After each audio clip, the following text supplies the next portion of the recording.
Shalom, shalom, and welcome to the DCB channel. My name is UZZIEL LEWI. First and foremost, I want to start out by giving all honors and praises to the God of our forefathers, the God of Abraham, Isaac, and Jacob, and thanking the Most High King for all things and everything. We almost say hallelujah, and it is a blessing to be here before the people of the Most High, doing the work of the Most High, or attempting to do the work of the Most High, because I'm hoping that the Most High is satisfied with the work that I do, and enlightening the people of the Most High God to knowledge of truth and wisdom and understanding. Thanking the Most High King for food, clothing, and shelter, for all the things that we take for granted, the ability to taste, the ability to see, the ability to feel. Those are all great things that the Most High gives us so that way we could enjoy life. Can you imagine a life without having feeling, without being able to see? And even the people who are born blind or people who lose their sight, they still enjoy life, And the Most High is the only one that could do that, allow you to enjoy life even with disabilities and things that we might call deficiencies. So we thank the Most High King for all things and everything. I thank Yahuwah King for my life, the life of my family, the life of my household, the life of Kobe Yisrael, and for being in the struggle and being in the in the sight of all the people. We continue in the struggle. Even in captivity, we continue to move on and overcome all the obstacles that are put before us as a people, as a nation, and that's a blessing. And that's only possible because of the Most High. Like I always say, always give the Most High God the credit, because He's the one that allows us to be here. He's the one that puts us in the situations that we're in. And even in captivity, we are continuously protected and shielded by this creator of heaven and earth. Things do happen. An event happens to us all, but that's part of life. And life teaches us that things are going to happen, things are going to occur, but we have to be resilient and we have to be strong for those when those tests come forth. We have to be resilient and we have to be strong when we see certain things happen and certain things are coming forth. We Tonight I know I'm in the series of the book of Joshua, and I know some of you are following it, and I missed out last week. Some weeks when I miss out, just bear with me, because I'm the type of person, I wake up at 4 in the morning and I'm on the go. I get ready for work at 4 in the morning, and I'm outside the house by 5, sometimes 5:30, so forth and so on. So, my body naturally shuts down, and sometimes after I eat, I get the Israelitis, and and I fall out and don't wake up till the wee hours of the morning. So just forgive me for that. Sometimes it's just that sometimes I'm extremely tired. Shabbat shalom to everyone in the room. Marsha Reed, and to everyone in the room. I thank the Most High God for your lives. I want to talk about tonight. I want to talk about the importance of family. And when we think about family, here they teach us that they teach us about all different types of families, and they have different names for them. The nucleus family and so forth and so on. When we look at Torah, the foundation of a family starts with a husband and a wife. Before they become Abba and Ima, they become Ish and Isha. And the sanctity of a union between a husband and a wife is something that sometimes we don't pay attention to, or we don't understand. Many men try to tell us how we should govern our lives, or how we should carry ourselves in our lives with our wives and our husbands. And to be true is that not everyone has an exact playbook on how this thing is done, just like raising children. But there are certain things that do come into play. And first and foremost is the foundation of righteousness and fearing this great king. Anytime we go outside of that, we go outside the realms of where the sanctity of the marriage is being held together. And what do I mean by that? Anytime we go outside of unholiness, or go outside of the perimeters of the law and of our understanding, then we leave ourselves open for any and everything to come, even the adversary. And sometimes the adversaries is our own self. And what do I mean by that? Our own selves, by the things that we do and the things that transpire in the household. Argument turns into a fight. Fight turns into a physical thing. And the Most High God didn't really create either being, man and woman, to be aggressive towards each other. He didn't create us for that. He created us to procreate and to be a companion to one another and to live life. Life is not always going to be an easy path, but he created us to have that understanding amongst each other, and to be able to grow together and to get past certain tough times in our situation. And we look from the beginning of time, we see even from creation, when the Most High created all the animals and everything, he seen that man shouldn't dwell alone, and that man, he created something for the man. He created a helpmeet for the man, so we're gonna go into that. But I just want you to understand that we have to stay within the perimeters of love and respect for one another. We have to stay within the perimeter of understanding one another. And there's something that one of my teachers always told me. Chief of Chiefs, he always said it, and it spoke volumes. And the older you get, you understand it, because sometimes when you're younger, we as men, and I'm speaking to the men at this point, as men, we have this spirit of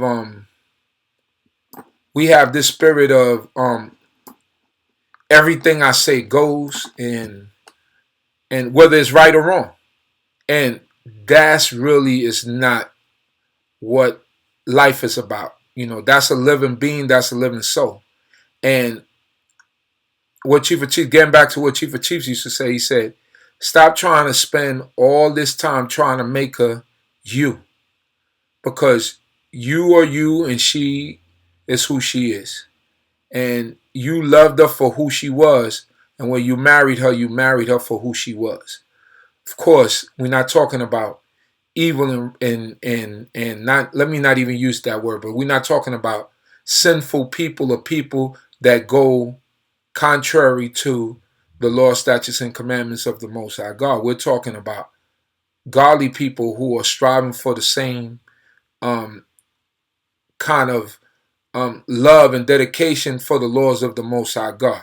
So now, sometimes along the way, we're going to bump heads, just like any adults do. We don't see eye to eye with every adult, but we are supposed to be one.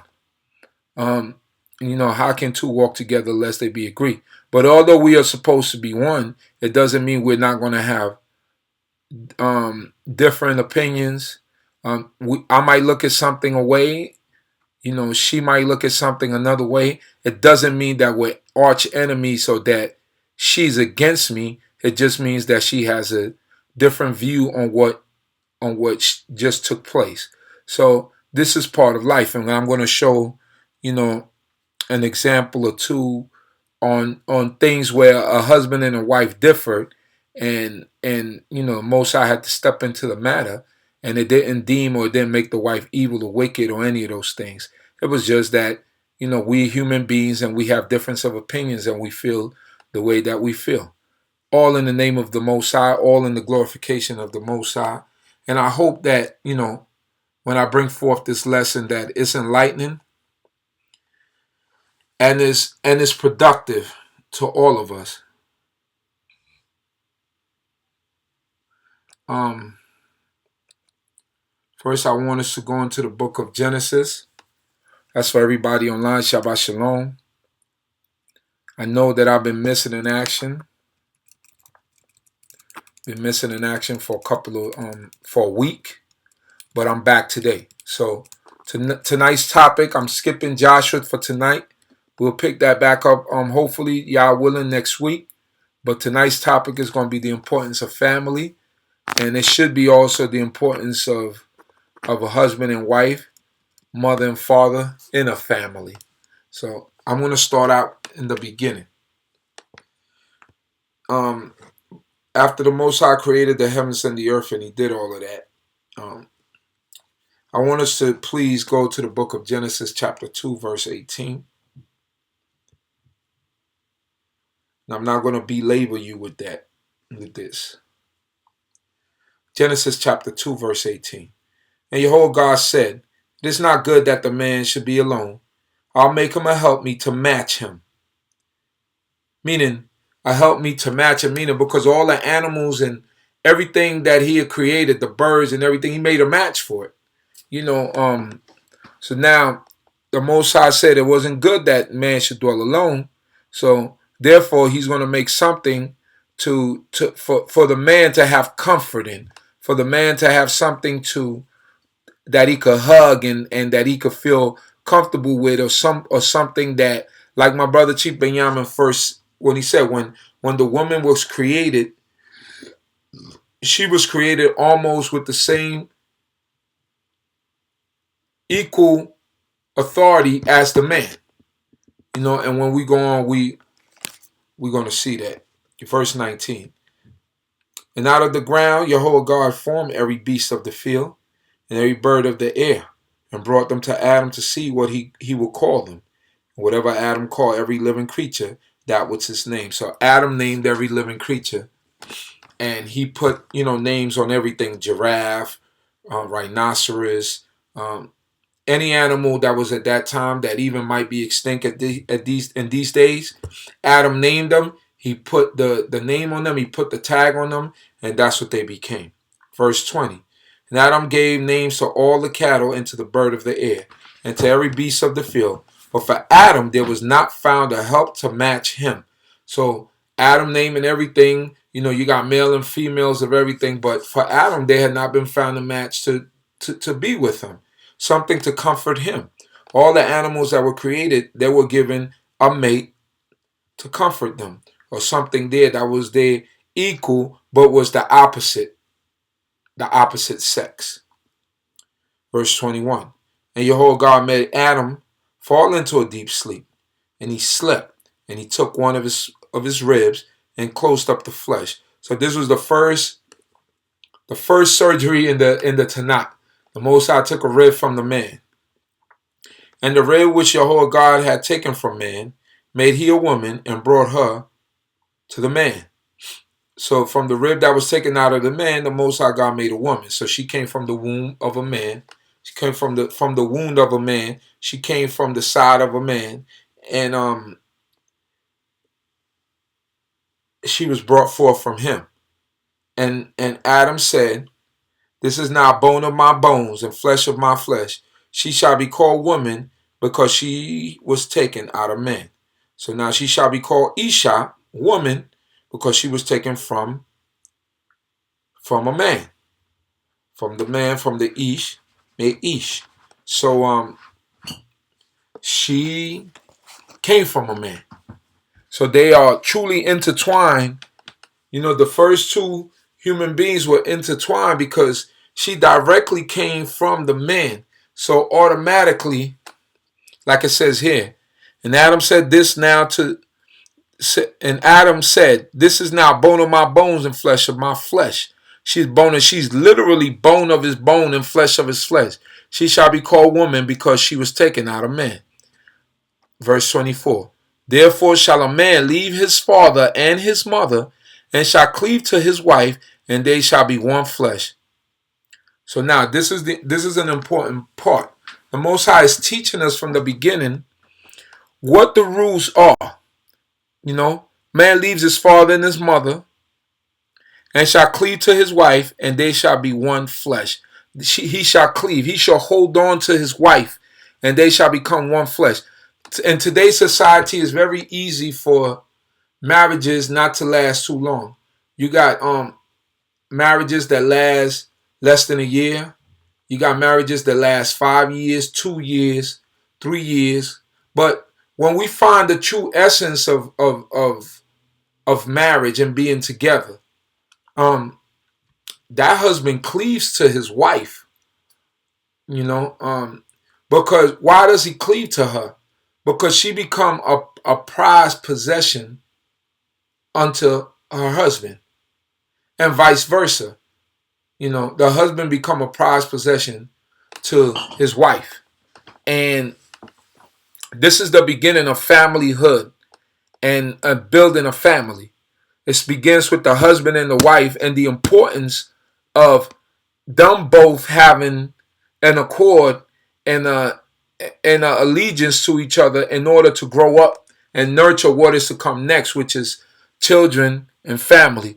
If we read on later, we will see that they begin to have children, and in having children, you name them, you put names upon them, and you start nurturing them, and you start growing them up in the same manner. And what the children see, is very important also. It's important for the children to see the love in the family, and to see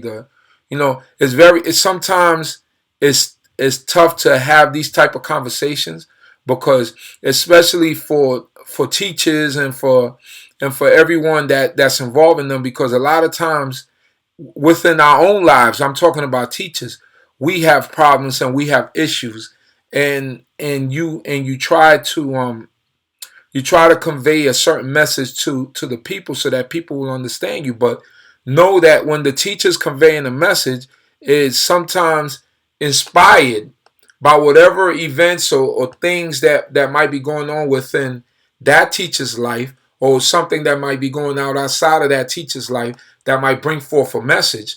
And sometimes, being teachers, we're not perfect, and we also go through our struggles, and we have our ups and downs. But through it all, we still have to convey this message. So, the man leaves his father and his mother, he cleaves to his wife, and they become one. Now, when we have oneness, when you have oneness with a person, there is no separating you. When you have oneness with a person, although you have arguments and disagreements, you're still one. That is the sanctity of marriage, that you become one. I mean, there are other things to the sanctity of marriage, because today people are becoming perverse and are perverting marriage, and saying that, a man could marry a man, or a woman could marry a woman, and that's a marriage. That's not a marriage. Marriage is, a man shall leave his father and his mother, and shall cleave unto his wife, and they shall become one flesh. That oneness is impregnable, as they say. You can't penetrate that, because that oneness becomes, I'm my wife's keeper, I'm my husband's keeper. And that's what it becomes. And you build from that, you build a solid foundation, so that when you begin to have children, that they could also see that solid foundation, and they will carry on that tradition of oneness, and that tradition of being together and loving each other, and having that unconditional love that you have for one another. We sometimes, as men, we're afraid to express that, because of the things that we were taught, and the things that and a lot of the nonsensical things that were put forth before us. But how you not going to love your wife? How aren't you going to care for her? And same things for sisters. How you not going to love your husband? You know what I mean? So there's a lot of things that we have to work at in our community. And there's a lot of things that, we were told, if you act a certain way, that, or if you do certain things, that, oh, it made you this or it made you that. Listen, your righteousness and your righteousness is not determined by how much love you don't have for your wife. I mean, you have to love your wife, and vice versa. Wives, you have to love your husband, and build together, and build that foundation, because at the end of it all, when all the children and everyone are gone, if you help to nurture that relationship and grew it to a certain level, that's what you have left. You have each other left. And the beauty of love is that, I work amongst a lot of elders. I go in and out of a lot of clinics, and I see a lot of elders. I see a lot of elder couples, and you say to yourself, well, how old? They all living together to these ages, 80 something years old, and 90 something years old, and they're still driving and moving around.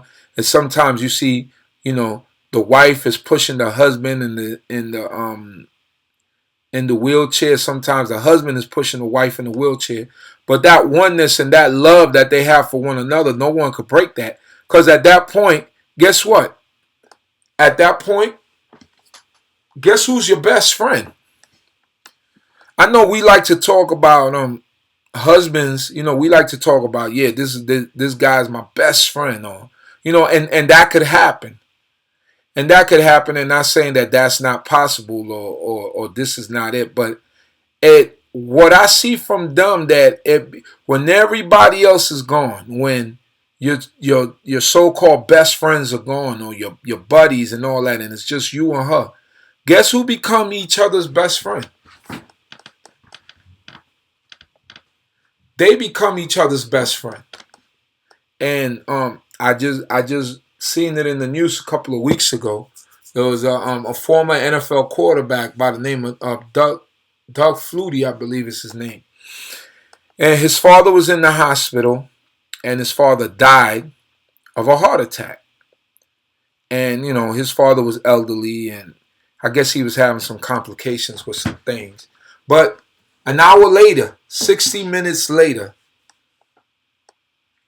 his mother, who was married to his father still, it hit her so hard that she had also had a heart attack, and she passed away.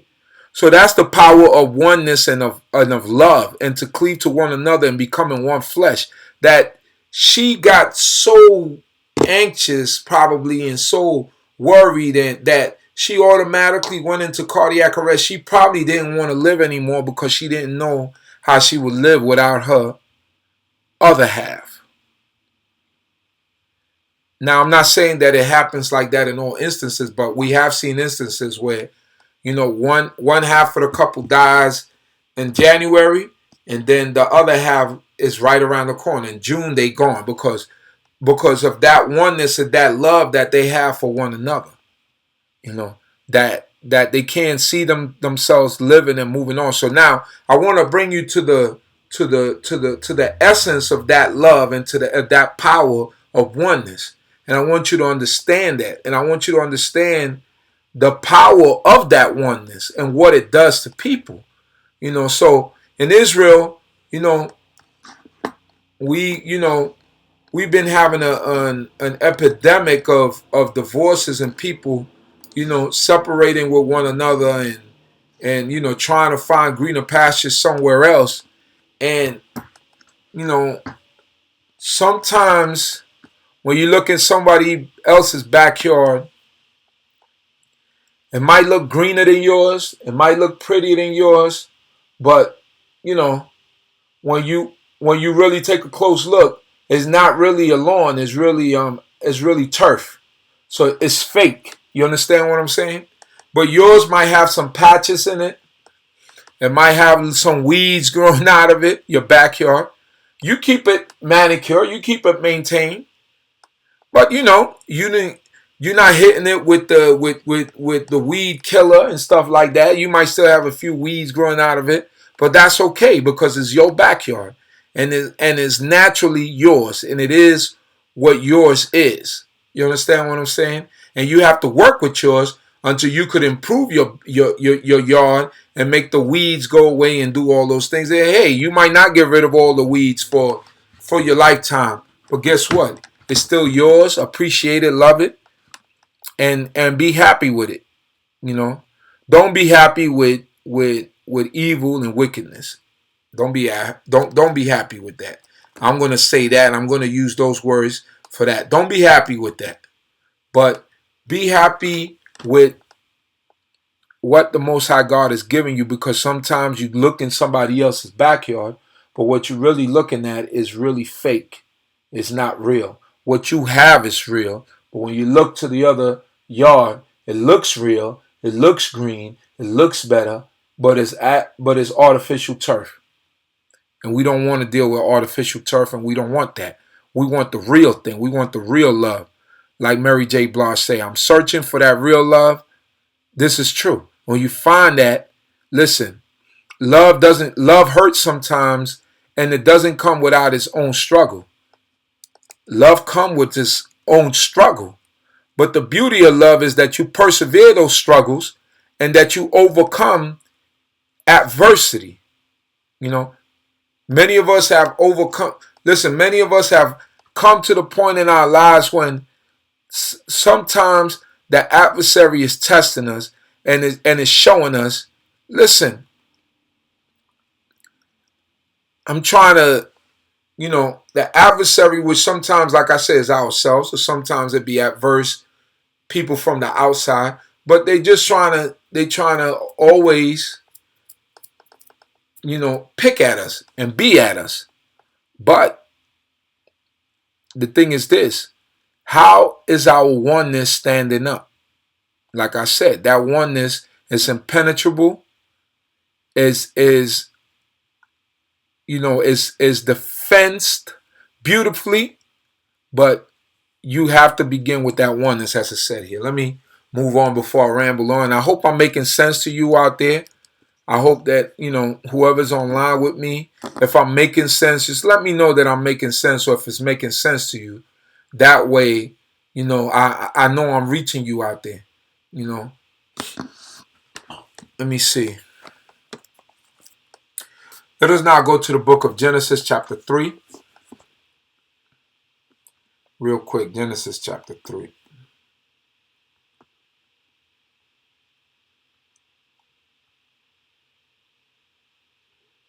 It's talking about the woman and the serpent eating from the tree of knowledge of good and evil and passing it to the man.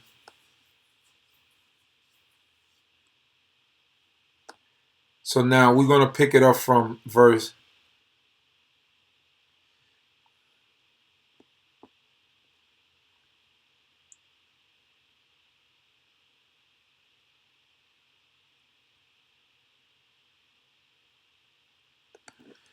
I want to pick it up from, I don't want to, it's probably better to read the whole chapter, but I don't want to read it from there.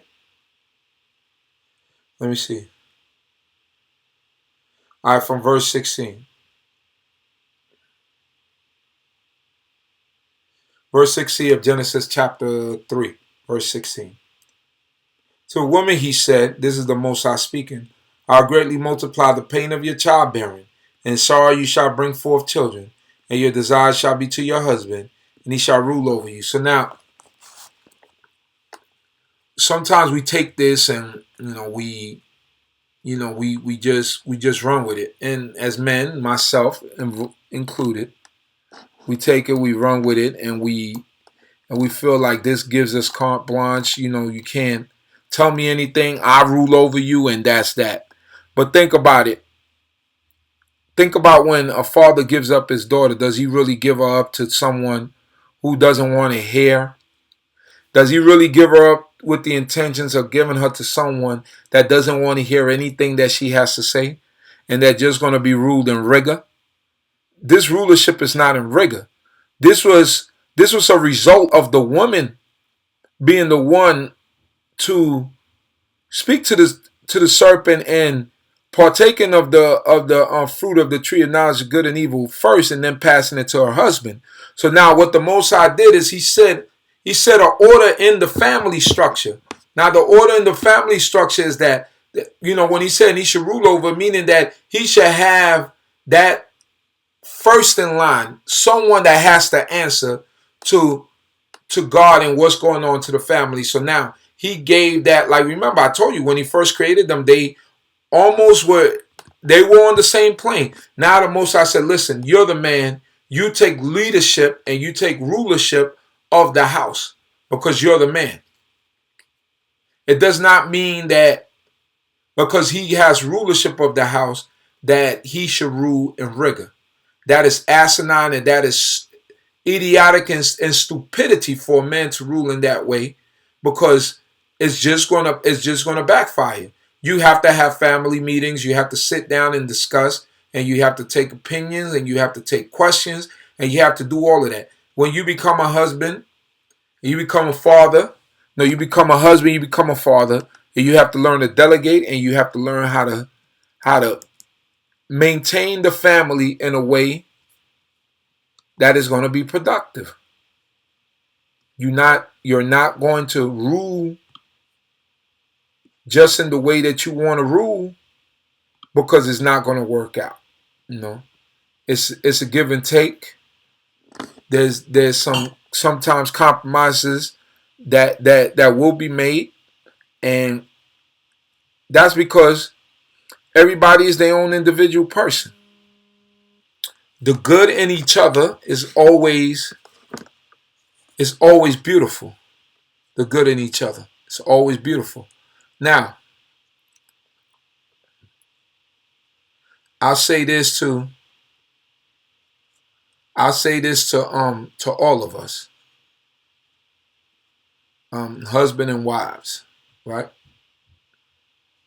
Sit down after this talk. There's not a lot of people listening, but if you're listening with your wife, if your wife is near you, or if y'all are listening to me right now at this point, I want each and every one of you to take a paper, right? Write down 5 things that you like about each other, that you really think greatly about each other. And also take on another sheet of paper, write down 5 things that you might not like about each other. Sit down and discuss them. It's going to, the easiest is going to be the 5 things that you really love about each other. And sometimes you might not know, oh man, you really love this about me, you really love that about me. And then the 5 things that you don't really like about it. It might be anything from, the wife gripes might be, I hate when you leave, the plate by your night table, and clothes thrown by the floor. It doesn't have to be anything nasty per se, but just something you could start out with. And then as you go down the list of things that you don't like, you start working on them one by one. Just put them up. Just keep them in each other's. It might be, you don't show enough affection, or you don't do this, or you don't do that. All those things. And then you sit down and you try to work on those things one by one. It might be the way that you talk to me. Either way, husband to wife, wife to husband. All those things. And just put them into play. Try to work on them one by one. And see how it works out. Now, I'm not an expert on this, I still need work myself with certain things. But try that. I came up with that tonight. Try that and see how it works out. And see how it works for you. And work on that oneness that we should have as husbands and wives. So now we see here, and it says, and to Adam he said, because you have listened to the voice of your wife and have eaten of the tree. Not that he listened to the voice of just listen to the voice of his wife, because nowhere does it say that you cannot listen to the voice of your wife. It just said because you listened to her and eaten from the tree of knowledge of good and evil, which I commanded you not to touch and not to eat, or not to eat, better be put, not to eat, and you went ahead and ate it anyway, you listened to her, you know what I'm saying? That's what it's talking about, listening to her in that instance. It doesn't mean that you can't listen to your wife. It'll be, like I said before, it'll be asinine for you not to listen to another human being who has an intellectual thought to bring forth to you, and you just ignore that because she's a woman. She's not inferior. She's just, the opposite sex. And she was put here to be, like this book said, a match, a helpmeet unto man. So she was taken out, a rib was taken out of man, and a woman was formed from it, and they shall become one. Once again, going back to that oneness. My whole dissertation is going to be about that oneness. I'm always going to come back to it because it's very important. And it goes back and it says, and have eaten of the tree, of which I commanded you, saying, you shall not eat of it. Curses the ground for your sake, and sorrow shall you eat of it, and all the days of your life. Thorns and thistles shall it bring forth to you. You shall eat the herb of the field. In the sweat of your face shall you eat bread, till you return to the ground, for out of it you were taken, for dust you are, to dust shall you return. So now, it's very important. The Most High said that we should work. So we got, he cursed the ground for our sake, right? It says,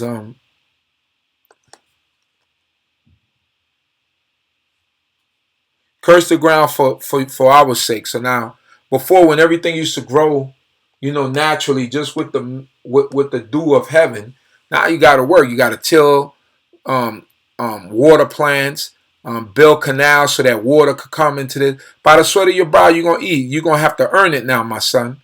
Before it was given to you, now you're going to have to earn it because of your disobedience. Because of man and woman's disobedience. So now the Most High God is punishing them both. He's not just punishing one. He's punishing them both.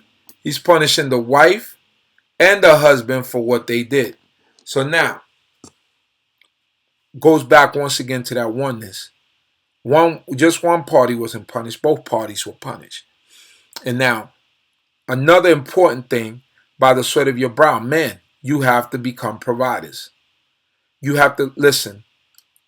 I don't care what you do. Even if you have a criminal record and you can't find works so readily and so easily, we understand that sometimes the woman holds you down. But if you could go on the corner and sell some waters, if you could collect aluminum cans, if you could collect scrap metals, if you could create opportunities for yourself.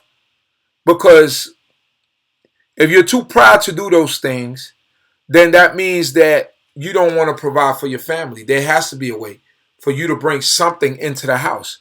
You just can't completely just leech off your wife. When you become a father and when you become a husband and you begin to, we begin to have these children, the time for you getting fly, now if you have it to where you could continue to get fly and you continue to be at a certain status or whatever, that's cool and well because you could maintain that and you could still provide for the family. But when you become a father and a provider, which we have to be as men in Israel, bring in even if your wife wins the lion's share of the money, bring something into the house, right? And bringing something to the house, and if it means that you can't get fly anymore, then that's what it means. Your days of getting fly is over.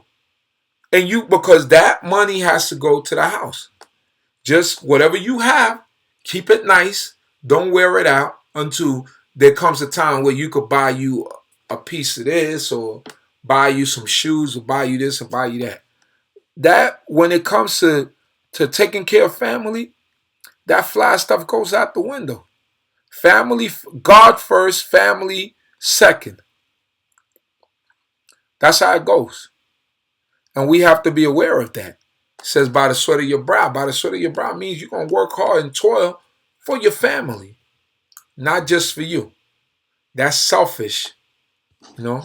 And we have to get out of that selfishness. Now, if you have it, like I said, if you have it, it's cool. You know, you eat, you drink, you be merry.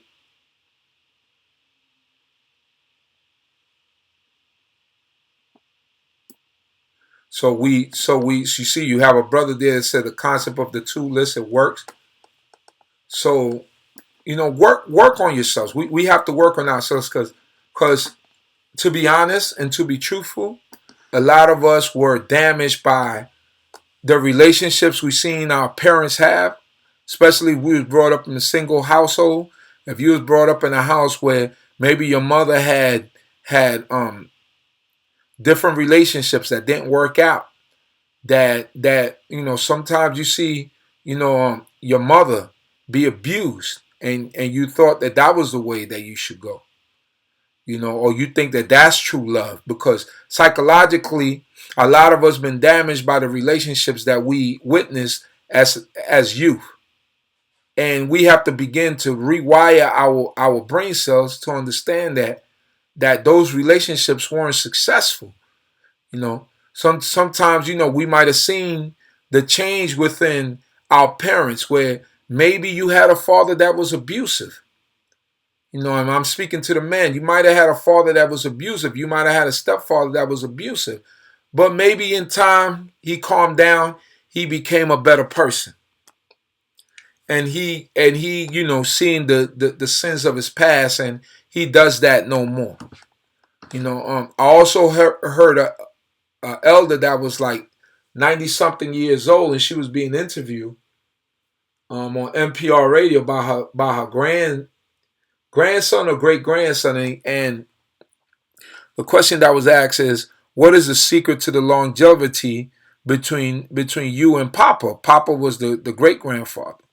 So he said, the woman, you know, spoke to her grandson, I believe it was grandson or granddaughter, and said, forgive, forgive, forgive, forgive. Life is not gonna happen, and that oneness is not gonna happen unless you forgive, because there's gonna be things that we're gonna do and say to each other that's gonna be offensive. But the power of it is that you move on from there, but then you try to forgive. Holding on to old resentful things don't help things.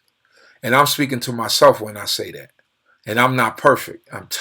I'm telling you, speaking to you, and still working on, and us still working on ourselves as men and women. And I'm speaking in general now. But we're not perfect. Even the messengers are not perfect. The people who bring you the lessons are not perfect. They could put on the front like they're perfect, but no one life is perfect. But we carry on. It's the backyard with the weeds and the little brown patches, but it's your backyard with your weed and your little brown patches. But it's not the other backyard that's completely artificial turf, and it's not believable because it's giving off an image of it being perfect, but it's not. But you know, who has perfection? We're gonna go into other chapters and other verses, and hopefully, you know, I'm really, really, really helping someone in the room or helping people, because this just felt right to me today. I felt like doing this today, and I felt like it was important for us to have a real talk about families and how we should be. So now, if you will, please go with me to the book of Genesis chapter 12, starting from verse 11. Now, I want to talk about the obedience. I want to talk about the obedience of a wife towards her husband. And you're going to say, well, Chief, what are you talking about? You know, yeah, there's obedience. There's obedience. and it's not something that will cheapen you or make you feel lowly. Um, the feminist movement has damaged many of our women. Why do I say that? Because the feminist movement teaches that a woman doesn't need a man for anything. A woman doesn't need a man for anything, that she could do everything for herself, when that's the furthest thing from the truth. A woman needs a man for procreation. A woman needs a man for that nurturing and that bond that you need. That human beings need, because you can't get away from that oneness. And this is the thing that I'm talking about. You can't get away from it. So even if you're a feminist and you feel like you could do all these things for yourself and you could carry yourself on or whatever, you can't get away from the natural course of life that the Most High God put you here to be. And your attraction should always be to a man, besides those people that are, in their own perverse worlds. And I'm not going to go into a whole lesson about that, because this lesson is not about that. But I'm talking about, the majority of the women out here, your natural God-given instinct is to be attracted to a man. You see something, you like it, of the opposite sex, and you're attracted to it. So the whole concept of being a feminist, does not work in Israel. You understand what I'm saying? The whole concept of being a feminist does not work in Israel, because you're always going to need that love and that caring from men, and a woman. You're going to need it from a man, and man, you're going to need it from a woman. It's just, you cannot escape that. So now, obedience. The importance of obedience is that when you are obedient to, especially to a righteous person, or to a person who strives for righteousness, it might save you from a lot of situations. So now we're going to go here to the book of Genesis chapter 46, verse 11. No, Genesis 12, verse 11. And it reads, "And it came to pass, when he came near to enter to Egypt, that he said to Sarai his wife, Behold now, I know that you are a pretty woman to look upon. Therefore it shall come to pass, when the Egyptians shall see you, that they shall say, This is his wife, and they will kill me, but you they will keep alive. So I beg you that you are my sister, that it may be well with me for your sake, and my soul shall live because of you."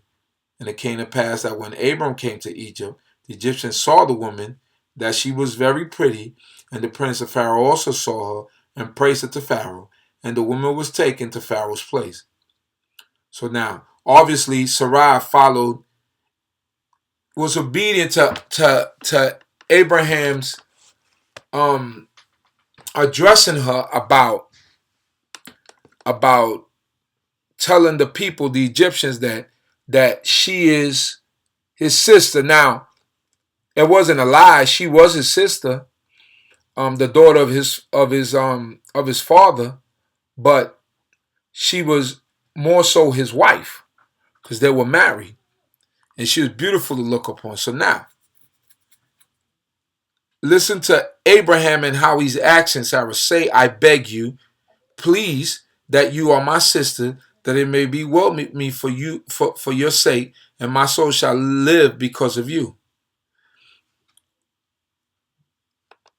I wanted to get to another point. "Therefore it shall come to pass, when the Egyptians shall see you, that they shall say, This is his wife, and they will kill me, but you they will keep alive." Because this is a custom of the Egyptians. They didn't want to commit adultery, so they would just kill the husband and not feel like they committed adultery, but they just committed murder to take somebody's wife. "Say, I beg you, I plead with you, please." He's speaking to his wife as a human being. He's relating to his wife what he wants her to do, and he's pleading to her to please listen to him and to do this thing for him, to keep him alive. "That it may be well with me for your sake, that it may be well with me for your sake." A lot of our mothers in the South, in slavery, they had to do this exact thing. They had to go sleep with the slave master. Now, you can't judge them for that, because they were raped. They didn't want to do it, but they were raped, and they were forcibly taken, and they went and did it to keep their husbands alive. You know, so she did something to keep her husband alive.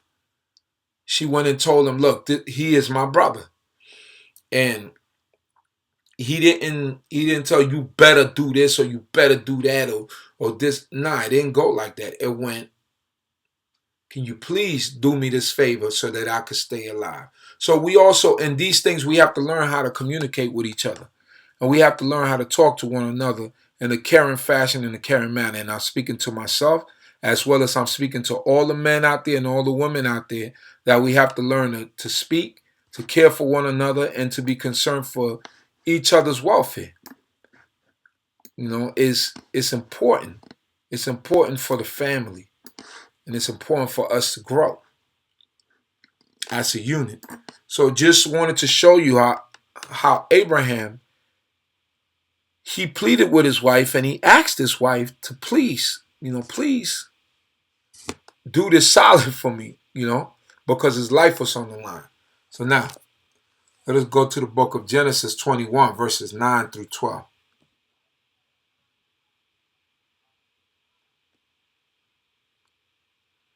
Genesis 21,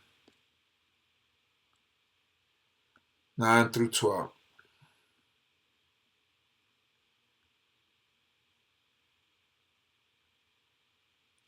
So now we're speaking about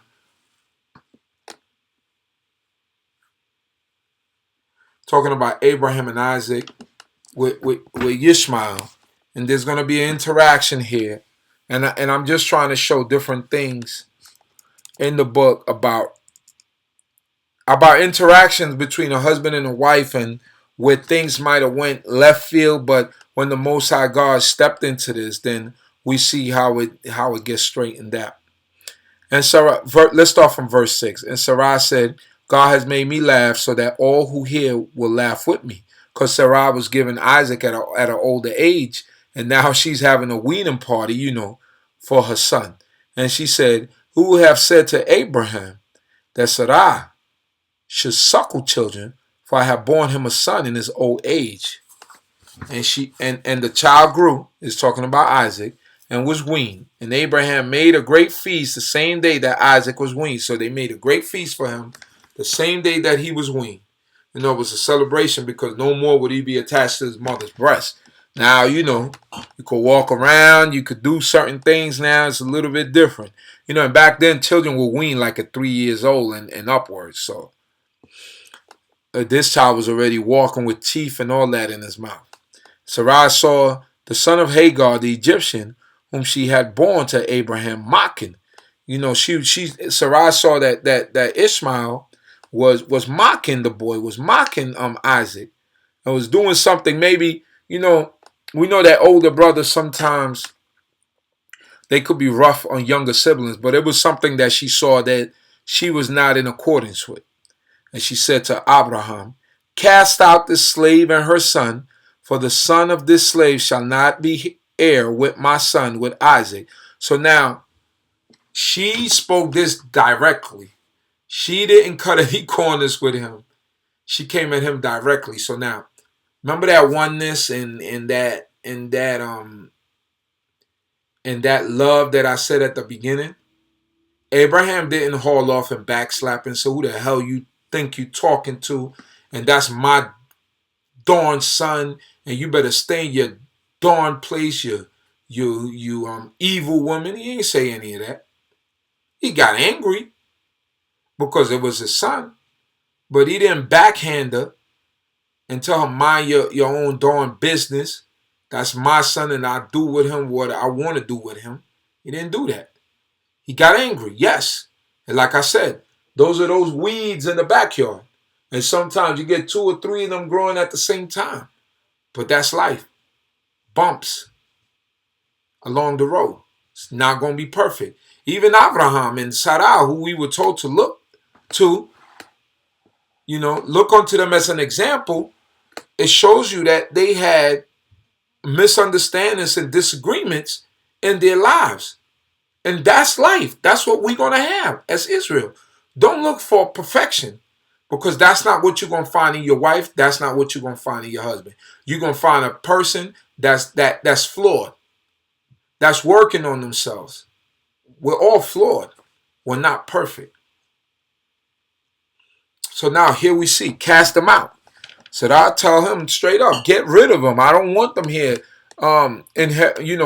Being, I don't want him here being raised up with my son. And she already had flack from Hagar. Who knows what Hagar was putting into Ishmael? So it's a whole lot of things that go on. That's a whole nother story for another day. Polygyny and certain things and how women act. It's a whole nother thing for a whole nother day. All right. So now verse 11. And the thing was very grievous in Abraham's sight because of his son. So Abraham was upset. It was grievous to him because you telling me to get rid of my son. You know what I'm saying? Like, I waited so long and I love Ishmael as much as I love Isaac. So now the Most High is going to intervene, and let's see what the Most High says.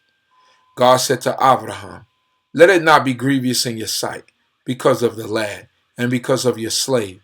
In all that Sarah has said to you, listen to her voice, for in Isaac shall your seed be called. Listen to her voice. Sometimes we do not want to listen to our wife's voice. And they might be telling you something that's wise and that's right, but we just can't listen to it because it's coming from you. Now, wives, I would implore you and tell you this.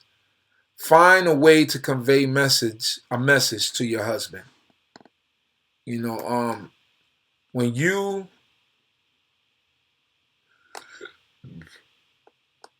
so when you when how can I put this?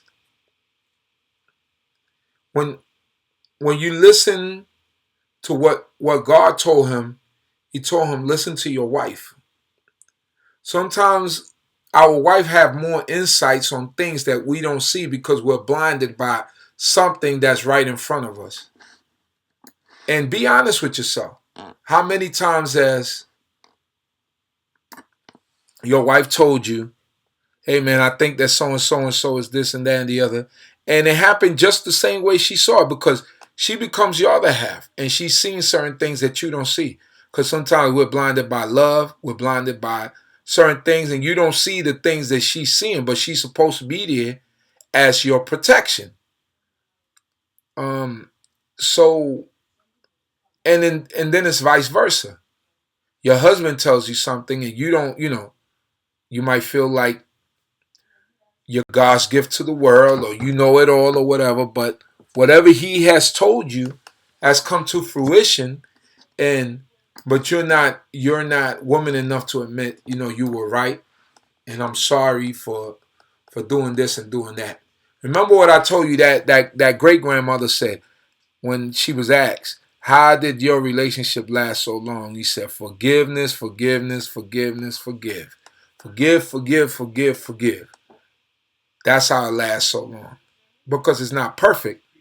This thing is not perfect. This thing is not something that's a scripted book that you're gonna have, and you're gonna have a gameplay or a game plan for it. You don't have it. We have certain instances in the Tanakh, but we can't use those instances at all time because it doesn't work that way all the time. We're not Sarahs and we're not Abrahams. We're UZZIEL ben LEWI and whomever else. You know what I mean? That's just how it is. So we have to find our comfort zone. We have to find what works for us in righteousness and carry on. And don't look in somebody else's backyard. Her husband, he cooks and he does this and yeah, but your husband can't cook, so don't expect that from him. When you marry him, he didn't know how to cook, and every time he tries to cook, he burns up the food. So obviously cooking ain't for him. But then you might have a husband that does that and helps you out and does that. But that one that don't know how to cook, it's a great provider. That's just how it works. And you might get one that's a great provider that enjoys cooking or might enjoy doing this.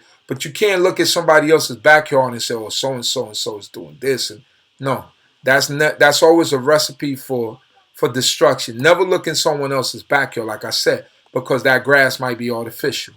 All right, let's keep that in mind.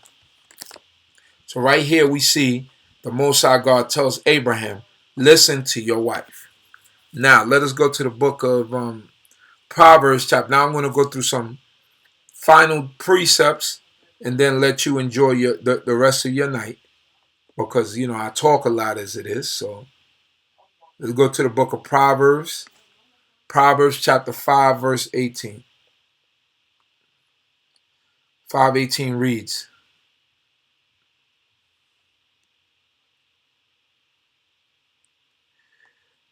"Let your fountain be blessed and rejoice with the wife of your youth." Rejoice with the wife of your youth. This is Solomon talking about enjoyment. Enjoyment and rejoicing is vital to keeping, certain things going and the relationship moving in the right positive way. So now you said, rejoice with the wife of your youth, meaning she's been the wife, and it's speaking in reference to, also polygyny, and if you might have more than one, but it's speaking about that specific wife of your youth that you started out with. She been through the ups and downs with you. She been through the bumps in the road with you. Y'all might have been out there, didn't know where the next meal was coming from. Man, rejoice with her because she's been there with you. She's been through the struggle with you. She understands your pain and you understand her pain. So it tells you, rejoice with her because of what y'all been through. Y'all been through it the longest. Then might get new Nashim come along the way, but they haven't been through that struggle. And they have to understand that relationship that you have with that wife of your youth, because y'all been through the road a lot longer, and that's just how it is. You can't put it any different. You can't put it any different. So Solomon is telling you here, rejoice with the wife of your youth. Let us go now to the book of Proverbs chapter 18 verse 22. Proverbs 18:22. Let us go there. Proverbs 18:22. And it reads, "Whoever finds a wife finds a good thing and obtains favor from Yahweh." When you find a wife, you find a good thing and you obtain favor from Yahweh. Come on. A wife, oneness, closeness, love, all part of having a wife. You know what I mean? So let's keep those things in perspective. I'm bringing all these precepts so that we see the importance of this, of that oneness and being with each other. Ecclesiastes chapter 9 verse 9. I want to leave y'all with some precepts. It says, "Live joyfully with the wife whom you love all the days of the life of your vanity, which he has given you under the sun, all the days of your vanity. For that is your portion in life, and in your labor which you labor under the sun." You hear that? Listen, at the end of the day, the children leave. Everything else, they go grow their own family. They don't even come visit you that much anymore. And guess who you deal with? It says, "Live joyfully with the wife whom you love all the days of the life of your vanity." So for all those brothers who said the Lord don't say you have to love him or whatever, listen, Solomon is telling you here, with the wife whom you love. How you not going to love a being that you become one with? That's asinine and idiotic. "Which he has given you under the sun, all the days of your vanity," the days of your vain life. You go on a trip to the Bahamas, you go to Jamaica. Enjoy that. Enjoy life. Do that. Do that with your wife. Make plans. Put money aside. We're gonna go on a trip. We're gonna just have a special moment with us. We're gonna do this. We're gonna do that. Sometimes that's what we're lacking in us. Like I said, I speak to myself. These are all things that sometimes bite the messenger. You see what happens? a lot of the problems that come is that sometimes the messenger paints this picture of perfection before the people, and is not that, or this clear cut picture, and things are not that clear cut. We going to have bumps and bruises, but when we have those bumps and bruises, are we going to overcome the bad things? And now, men and women, we have to keep ourselves in check, and we have to understand our bad attributes. Like I said, the list.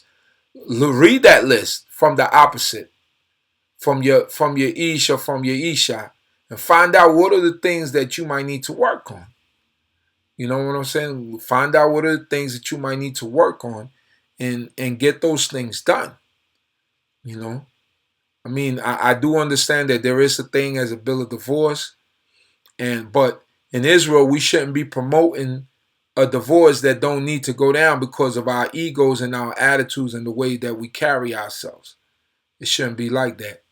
It should be more promoting the togetherness of family, and not get rid of her if you snap your fingers and she don't come. It's not. It doesn't work like that. That's not reality. You know what I'm saying? That's not reality. It should be a level of respect for one another, but the reality of the matter is that we're all separate human beings, and we're going to have, our separate thoughts about things. But as long as we flying under the banner of the Most High, and we carrying ourselves in that realm, then look at the other person and say, I loved her, I loved them because of who they were. Let me see. Hope I'm not boring y'all. My final precept, the book of Malachi, chapter 2, verse 15.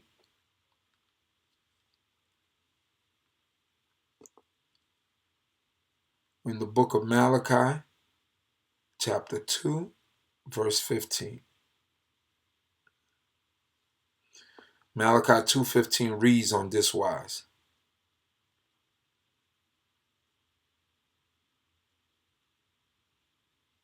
No, Malachi in my book is Malachi 2:14. And you say, why is this so? Because Jehovah has been witness between you and the wife of your youth, to whom you have been faithless. Yet is she your companion and the wife of your covenant. And did not God make of you one flesh, so that one should have a spiritual kin? And what does that one flesh seek? A godly seed. Therefore take heed to your spirit that you do not be faithless to the wife of your youth. For to send her away in hateful is hateful, says Jehovah, the God of Israel, and coverings one's garment with violence, says Jehovah of hosts. Therefore take heed to your spirit that you do not be faithless.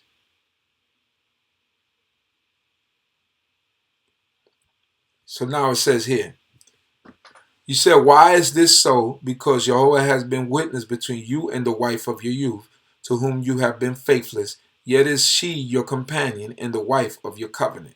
So so right here, the prophet Malachi is saying, we've been faithless to the wife of our youth, right? And if you run around and you doing the things that you're not supposed to be doing, and as men, it always comes back to us, Yet is she your companion. She's your companion. Like I said, you grow old together. You become one. You learn to forgive each other, and you eventually become best friends. And the wife of your covenant, the wife of the covenant, that first covenant you made with the Most High, that first agreement that you made with her, you and her became one. It became that oneness. And did not God make of you one flesh from the beginning? Well, we said that oneness, right? I said we will always keep coming back to that. That oneness allows us to love each other and to care for each other in a full manner. So that one shall have a spiritual kin. You hear that? That one shall have a spiritual kin. Don't try to break away from that spiritualness between you and your significant other. because that is the glue that keeps everything together. That's spiritual kinness. Now, that's not by forcing each other to be like each other, but eventually those spirits will melt into each other, and you have that oneness that is necessary to bring forth the seed and to raise them up in a righteous manner. And what does that one flesh seek? What does that one flesh seek? Meaning the husband and the wife. A godly seed, meaning your children. You want them to be godly. Therefore, take heed to your spirit. Take heed to your spirit, to our ruach. Take heed to that. Understand your spirit. Understand who you are, man and woman. Understand who you are. That you do not be faithless to the wife of your youth. Don't be faithless to the wife of your youth. We have a responsibility as men to raise up our families in a good and righteous manner. It says, for to send her away is hateful. Giving them the bill of divorce and all that stuff is hateful, says Jehovah, the God of Israel. And covering one's garment with violence, says Jehovah of hosts, and covering one's garment with violence, says Jehovah of hosts. Meaning, don't be abusing no woman. Don't be putting your hands on them. They weren't put here. Listen, they weren't put here as punching bags. Her father did not give her to you to be a punching bag. Listen, I know that if you probably go through your family history, you probably had some history of domestic violence. And domestic violence is not cool. We can't condone that in Israel. You know what I'm saying? Because we never read where Abraham backslapped Sarah. We never heard where Isaac told Rebecca shut the hell up and smacked the hell out of her. We never heard where Jacob, with all the madness that he was going through, he lined Raquel, Leah, Bilhah, and Zilpah and just slapped them all with both hands. It didn't happen that way. You know what I mean? It did not happen that way. So it says, you have wearied Jehovah. It says, for to send her away is hateful, says Jehovah, the God of Israel, and covering one's garment with violence, says Jehovah of hosts. Therefore take heed to your spirit that you do not be faithless. Don't be beating up them women. Don't be putting your hands on them. They're God's creature. And if they cry out against you, and you're going to be held responsible for what you do. And in America, you're going to jail. Straight up. If she decides, or if a neighbor hears and she's bruised up, she go to work or anything like that, remember, you're damaging what you become one with. So think about it. You're damaging what you learn to love. So these are things that we have to keep in mind. So I'm going to conclude my talk there. I hope that it was helpful to our people out here. I hope that you enjoyed the talk. If I made any mistakes, it's my fault. It's not anything that the Most High has left. I know that these type of talks are kind of touchy, for some people. Some people have difference of opinions and things, but I'm bringing you my perspective of what I feel and what I read from the precepts. And I feel that a lot of it has to do by, from the ways that we were taught, the way that we were raised. But sometimes you have to find a different alternative to what we've been taught and what we've been raised to see.